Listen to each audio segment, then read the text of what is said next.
किसी का पैसा चोरी करके, किसी के साथ ठगी करके, या किसी से लिया हुआ उधार उसे वापस ना करके, या किसी का पैसा दबाकर अगर हम यानी कि पति या पत्नी दोनों में से अपने बच्चों को खूब मस्ती करवा रहे हैं, खूब ऐश करवा रहे हैं, खूब खुले खर्चे करवा रहे हैं, तो वो दोनों के दोनों बहुत बड़े पाप के अधिकारी हैं, जिस पाप का फल उनके बच्चों को भी बराबरी में भुगतना पड़ेगा।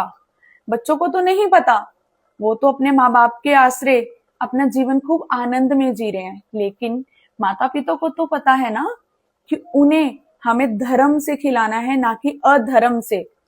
जो अधर्म से किया हुआ उनको खिलाया जाता है, उसका पाप फल उनको भी बराबर भुगतना पड़ता है, और उसका भुगतने का फल वो किसी भी रूप में हो सकता है, किसी गंभीर बीमारी के रूप में, किसी एक्सीडेंट के रूप में, किसी शारीरिक कष्ट के रूप में, ना जाने क्या क्या, है ना।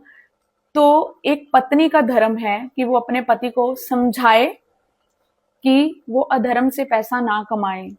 अगर वो अधर्म से पैसा कमा रहे हैं, किसी से चोरी, किसी से ठगी, किसी का कर्जा दबाकर, तो वो उस पैसे को खाना बंद कर दें, वो अपनी धर्म से, अपनी मेहनत से कमाई करके अपने बच्चों को खिलाए, फिर वो चाहे थोड़े में गुजारा करना सिखाए अपने बच्चों को।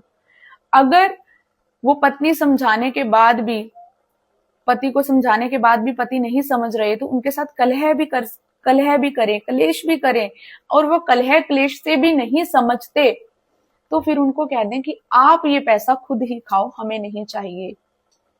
आप खुद फिर कमाओ, मेहनत करो, अपने बच्चों को खिलाओ।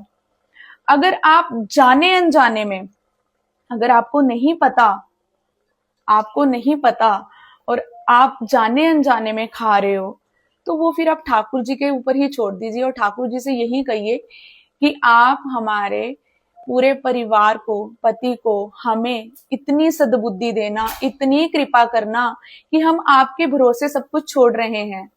बस आप हमें कभी अधर्म का पैसा मत खाने देना श्री जी, अधर्म से दूर रखना, हम अपनी मेहनत की कमाएं और मेहनत की खाएं। यही एक पत्नी का धर्म होता है, तभी तो उसे धर्म पत्नी कहा जाता है। और आज की ये बात हमने अपने मन से नहीं घड़ी है, ना किसी को सुनाने के लिए कही है, ना किसी को बताने के लिए कही है।